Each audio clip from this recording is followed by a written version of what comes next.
So happy to join with you as we come together to understand A Course in Miracles. The best way I can teach the Course in Miracles is by understanding it myself first. And I'd like to share with you what it has done for me, so you will know that there is hope when you change your perception, that the same thing can happen for you. I realized in the Course in Miracles that I had to start changing the way I thought, acted, and responded to different things that I see around me. We are told in the scripture that we're not to judge by appearances, but to think about it rightly. Now, there is no belief that is neutral. Everyone has the power to dictate each decision that you make, for a decision is a conclusion based on everything that you believe. It is the outcome of our beliefs that creates our life. So as I started on the journey of changing my perceptions, I realized I had to change how I perceived things around me. And the very first lesson in A Course in Miracles says this: nothing I see in this room, on this street, from this window, in this place, means anything.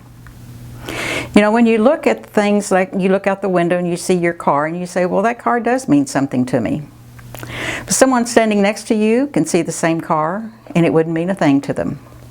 So we give the value to anything that we see, knowing that as we give value to it, then we become attached to it.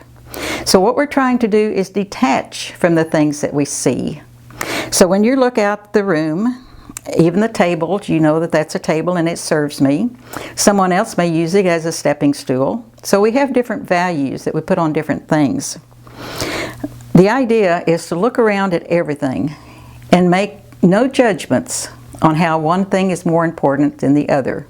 They're all props in our world of illusions, and we need these illusions to live a happy and productive life. We live in our thoughts. So therefore we have to create a thought system within ourselves that will create the belief system that we wish to live by. It's really important, or it was for me, to start seeing differently the different things that were showing up in my life. I realized that not everything is going to be easily changed. It may take a few days, it may take a few months, or maybe even a few years. But we never give up our opportunity to change the way we perceive things. It can be happy one day, it can be sad the next, from the very same point of view and from the very same objects. So everything came to pass. And the Course in Miracles says, nothing real can be damaged. Nothing real can be harmed. And anything unreal never existed. Now that tells me that if it's real, if we could touch it, then it has existed only in the material world, which will pass away. We may have thought about it and created it with our vision as a prototype. We use that with our substance that we have faith in, because we know that what we focus on, we can create. So if we created it, then we can recreate it by the thinking of our thoughts, feelings, and decisions that we make.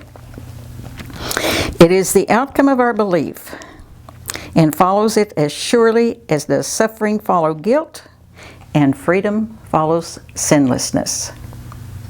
So let me encourage you to take this first lesson in the Course in Miracles. And remember, nothing I see in this room, on this street, from this window, in this place, means anything except for my decision to place a value on it. If a tornado was to come by and blow it all away, you know you can replace it. But something that can never be replaced or done away with is the love of God, the peace of God, the harmony, the serenity of knowing our oneness. And that's what the Course in Miracles is all about, is training our mind to think again in a new way, knowing that we're going to be forming the mind thoughts of Jesus, because it was written by Jesus for us. And with that, I say, have a wonderful day.